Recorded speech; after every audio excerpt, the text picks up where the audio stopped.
where minds collide, ideas amplify. I'm your host, Alice Chang. Against the backdrop of accelerating global low-carbon transformation, China is driving its green energy sources with a strong momentum. And now we're in Jinan City, also known as the city is very green and is alongside the Yellow River. And this city is actually accelerating its low-carbon development and also spearheading in this field. We have 3 guests today, and we're going to invite them to share their inspiring stories in this field as well. So without further ado, let me introduce to you our 3 wonderful guests. First of all, sitting right next to me is Gisela. She's an economist from Argentina. Hi everybody, pleased to be here. I'm Gisela Cernadas. I'm an Argentine economist, and I've been based in China for the past 5 years, studying Chinese economy and the Global South development. Thank you. Welcome, Gisela. Hey. And then we have Iegor. He's a multilingual host and also a very international influencer. Okay, hey everyone, this is Iegor Shyshov here. So I've been living in China for more than 15 years. Oh, I've been that's doing a long media, time. hosting, and I've been traveling all around China. So I'm really excited and honored to be here. Thank you guys. Yeah, thank you. Nice to have you here. Thank you. And then we have Liu Xiaohan. She's a bilingual journalist in Jinan. Welcome, Xiaohan. Hello, everybody. I'm a journalist called Xiaohan from the Jinan International Communication Center and also a local people in Jinan City. Good. Welcome, everyone. So now, why don't we start off with asking our guests about their impressions of the low-carbon initiatives here in Shandong province. Let's start with you, Iegor. You're not the first time here in Shandong, right? Not the first time, no. But every time is special and beautiful. We went to this service area, and I imagined it to be just a normal, place. Maybe they would have some photovoltaic panels around. I was just expecting something really casual. But then when we got there, it was like a resort park almost.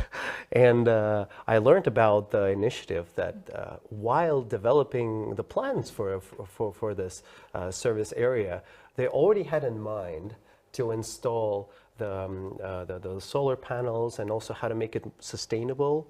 And so the whole thing is not producing any CO2, any carbon emissions. So it's like completely green. And when I got there, I realized that it's not only practical, but it's also very beautiful. So people can come and enjoy their time there. And they use so much of the high technology. For example, they had like a robot that was able to clean all the panels. Wow. Sometimes panels would get dirty, but then it was fully automatic. And even the electricity that robot needed was produced by these panels. So self-cleaning system, absolutely amazing. Yeah. And I'll come back to you later, Sure. Iegor. Sure. So now let's hear Xiaohan to share your stories. So you're the reporter here, and you're the local, and I bet that you're the expert. So have you ever reported any stories with this field, especially in sustainability or green development? Yes, it's a very great honor to be invited here. Yes, through my recent reporting, I have experienced how local carbon development has profoundly reshaped Jinan's economy and the people's lifestyles.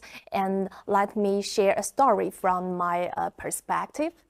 And the breathing zero carbon factory at Eco Solar Factory. This is name. And in Jinan's startup zone, I observed the creation of world's most efficient solar emerging models following automatic production lines roll out solar panels every 13 seconds. Wow. Yeah, that's it's fast. amazing. Yeah. And while the rooftop, the PV panels meets 100% energy needs, and with the heat recovery system that boasts energy efficiency by 30%.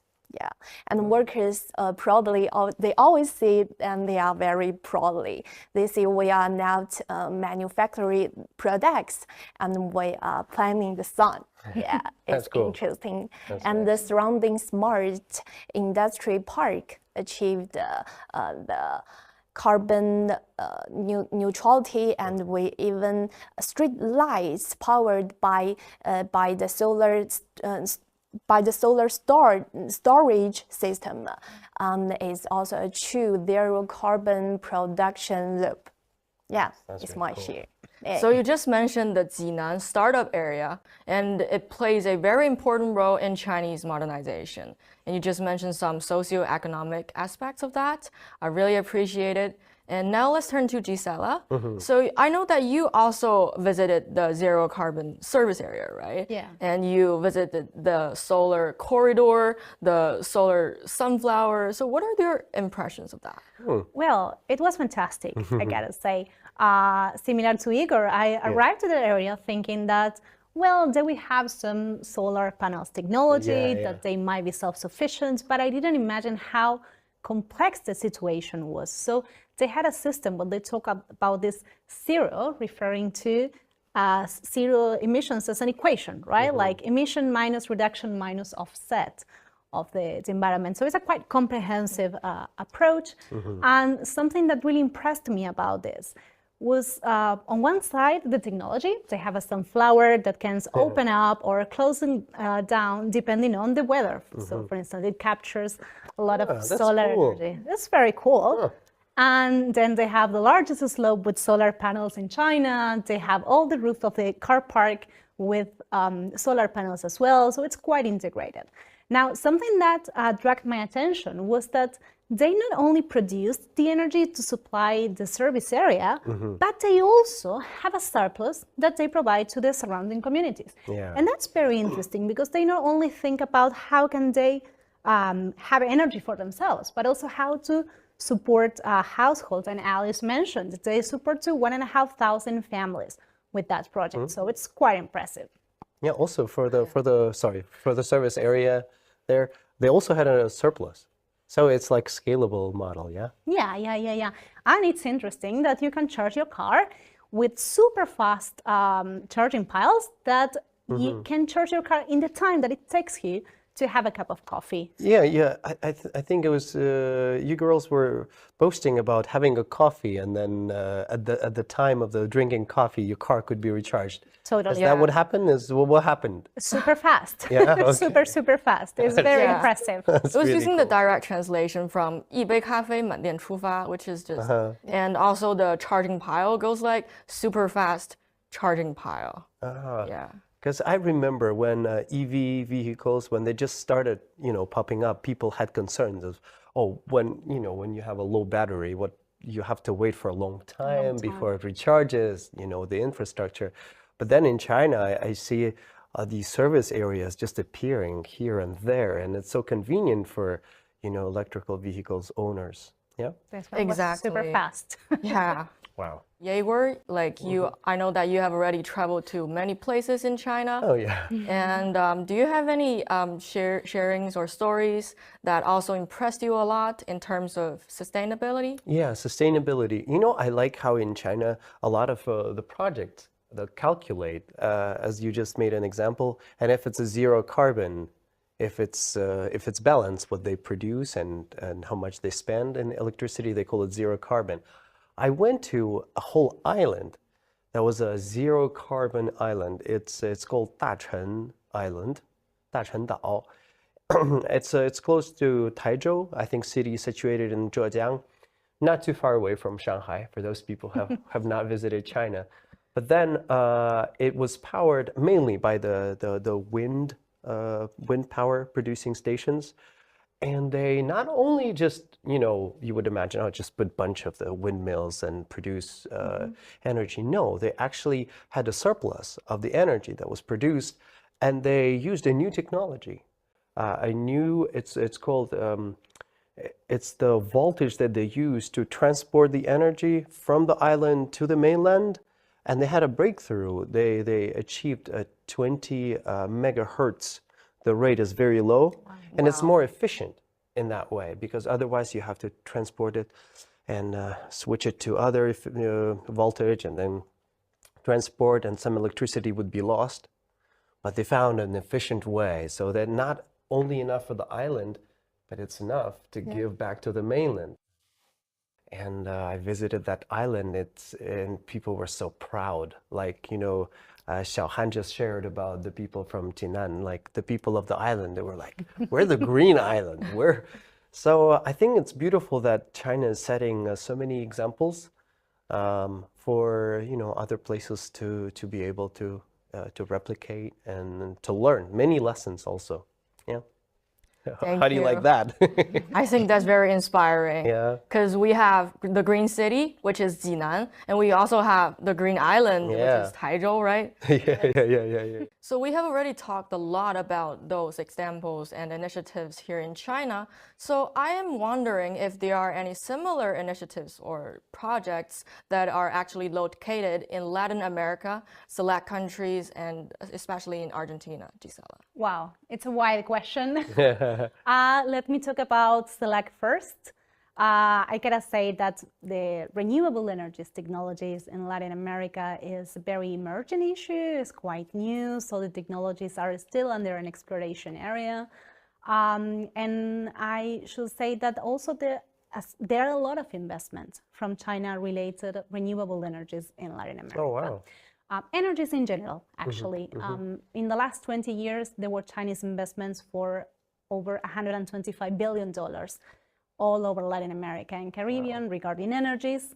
And particularly when it comes about solar panel energies, I will say that China has a key role to play there, not only because of the production of the solar panels and all the parts for these solar panels that China has a major power on this, but also because China masters this technology and it can be transferred to our countries.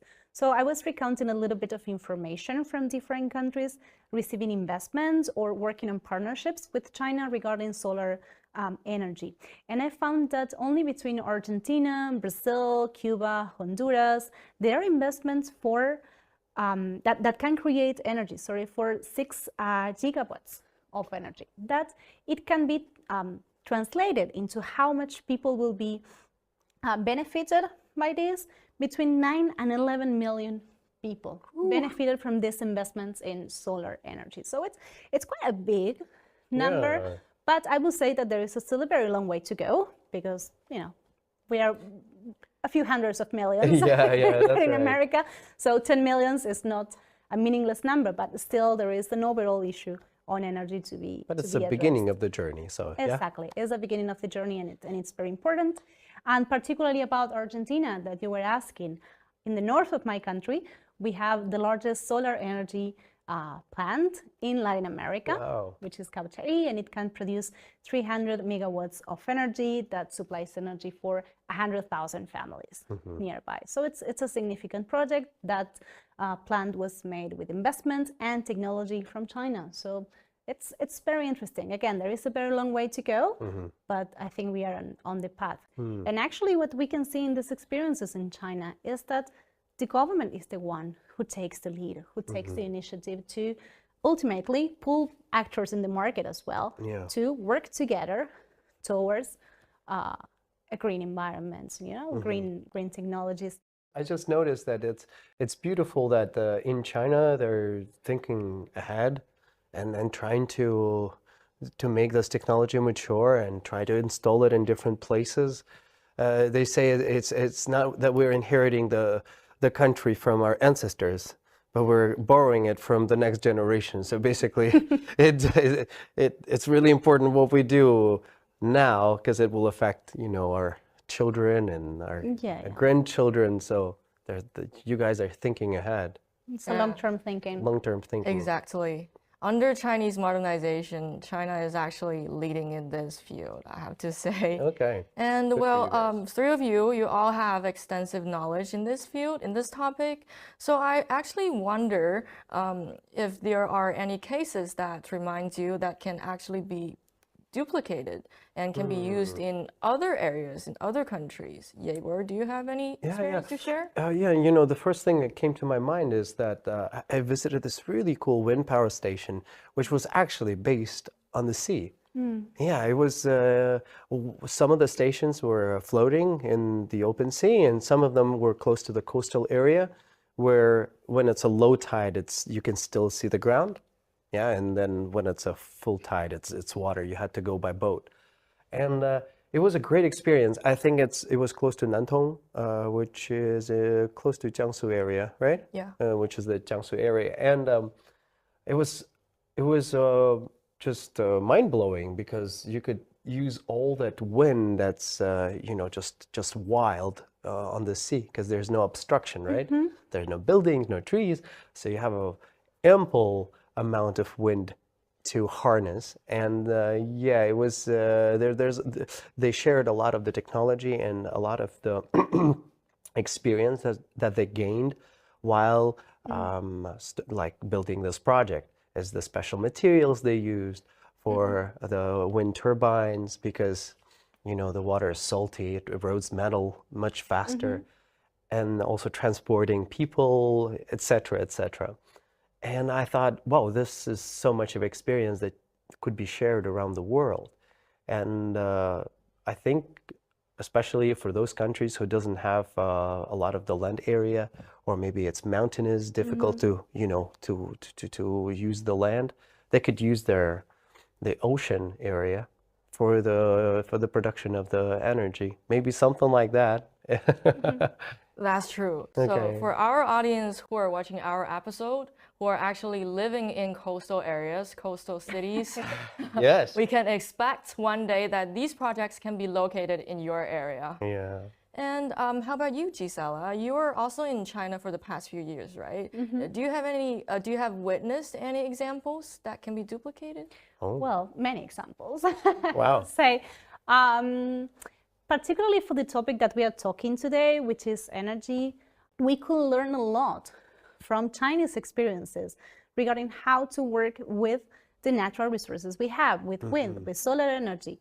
Like we can produce energy not only to supply the industries, but also to supply the households. And that will definitely change the future of the country. If we want to develop the industry, we should think of a serious proposal for energy supply. And I think that China has a lot of experience in that field. But besides energy, which is the topic that we are talking about today, I think that we should learn from these experiences that China has lived over the last hundreds of years, which is thinking comprehensively the problems, not thinking how to solve the problem of energy for this particular service area, but for all the communities around. How can we address this issue? How can we generate employment? How can we benefit the environment, benefiting the people? And that can be scalable sometimes, and sometimes it cannot. But for sure, there is a comprehensiveness in thinking how to solve the problems that I think we can learn from the Chinese experience, and it applies to many fields. So Gisela, that will be my comment. Wow. It reminded me of a saying I learned in China. They say when the wind of changes come, some people like to build walls and some people build windmills. So they use the power of the wind. We can win. Yes, so it seems when China literally is building windmills. That's real talk, Iegor. Thank you. So all of you have shared your experiences, and you all have extensive knowledge in this field. So my final question would be, if you have any suggestions to the youth, the youngsters today, what your suggestion would be, especially since today is China's Youth Day, right? So let's start with Liu Xiaohan. Happy Youth Day. Yes, more and more young people will changing their lifestyles in Jinan. Yeah, they climbing the mountains to pick the luggage, and they ride back and subway to go to work, right? And they wear the second-hand brand clothes, right? I think this green or low carbon lifestyles will influence more and more people. Yes. I noticed that too. A lot of people would climb the mountains, pick up the trash. Yeah. And also, there's so many designers come up with these really like green, environmentally friendly bags, like made of paper kind of material, all recycled. Yes, there have some clubs. Yeah, climbing clubs to do that together. That's cool. I noticed that in many universities in China. climbing club, and also youngsters are really eager in vintage clothing. Yeah. And also more and more fashion brands actually are not like, they're not selling expensive clothing. They're like selling some cheap, affordable, but also clothes with very recyclable materials. Yes. Thank you, Xiaohan. What about you, Iegor? For the youth, Yeah. I think we should start with ourselves, and especially, for example, if you're able to switch from a diesel car to a bicycle, or to change kind of that, I think that's the least we can do. Also, I think supporting the businesses that advocate for the change, for environmental change. I think as the youth, we could do some research, and we have all the good tools for that, to find the companies that do good and support them. I think China is investing a lot into its green infrastructure. Like the Chengdu has the Tianfu, right? There's the Tianfu Greenway. Yeah. A greenway. So lots of different ways to get around the city by just by bicycle. So I think those things. Because we're young and we have the strength, so just use the bicycle, right? Yeah. If it's possible. Yeah. In recent years, Jinan is in to build some greenways like Greenways the too? Tianfu greenways to along the Daming Lake, the Baotu Springs. That's so cool. Yeah. That is so cool. And I also noticed that there are rising green industries in Jinan's startup area. Yes. More and more like companies, they're rising up there, and hopefully they can build our future sometimes. Yeah. And Gisela, how about you? Well, I will say, since we are talking about young people and careers, Yeah. I will say that they should strongly try to think of their careers not only as a personal achievement, right? Not like a better position or a better salary, but how can we use, as professionals, how can we use our careers to make a real change in the world, right? So for instance, if you're working in architecture, how can you think of affordable housing for people? Affordable housing that is also green, that is good for environment. I'm an economist, so, and particularly I studied the development and industrial development. How can we think of the industrial development in harmony with the environment? How can we think of industrialize our countries without increasing pollution, without taking this environment as a restriction, but taking the restorage of the environment as an opportunity as well? Wow. So I think we should take this advice, and that will be my strong advice to the youth. First, get engaged, organize yourself, get into the collective, and think how to use your career for changing the world. That's nice. Wow. Yes. That's really nice. Thank you all for sharing all your very essential but also very active suggestions to what we can do. We can do it today. We can do it right after this episode, right? Yay! And so now I think it is really a time to start to be really low carbon. And also, I hope that from this discussion right now, it can be transformed into action, and action can be converted into a brighter, a greener future. So thank you again for tuning in. And this is The Hype, where minds collide, ideas amplify. I'm your host, Alice Chong. Till next time, stay awesome. Bye-bye. Bye, guys.